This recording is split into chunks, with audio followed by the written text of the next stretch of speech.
But let me start by addressing the title of today's hearing.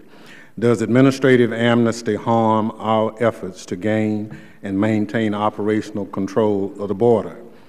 I find it curious that a practical, risk-based approach to removal of undocumented aliens would be characterized by my friends across the aisle as administrative amnesty.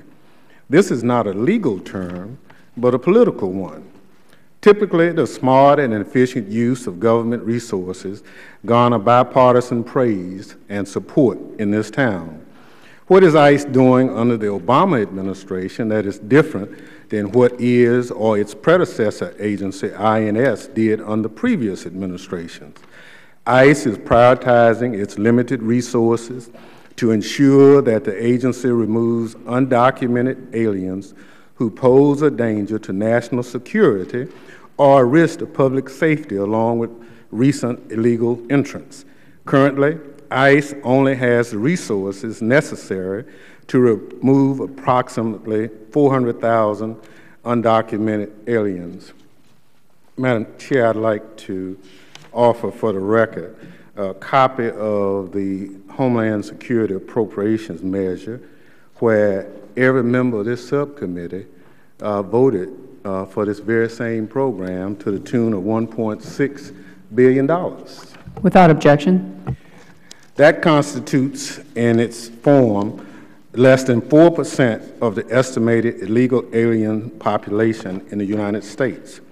Unless and until Congress appropriates sufficient funds for ICE to apprehend and remove every undocumented alien in the country, we should support the agency's efforts to focus its limited resources on removing those undocumented aliens who pose the greatest threat to our nation. Indeed, on the topic of appropriations, as I've already said, the Republican Homeland Security Appropriation Bill approved by the House this session cuts rather than increases ICE's budget. All but one of the Republican colleagues on this subcommittee voted in favor of those cuts. As I've said before, Madam Chair, our Republican colleagues tend to talk tough when it comes to Homeland Security and immigration enforcement, but rarely do they put their money where their mouth is.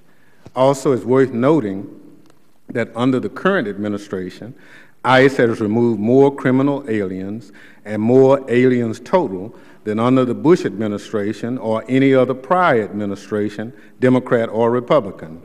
Only in Washington, D.C. could those kinds of figures somehow be spun as amnesty.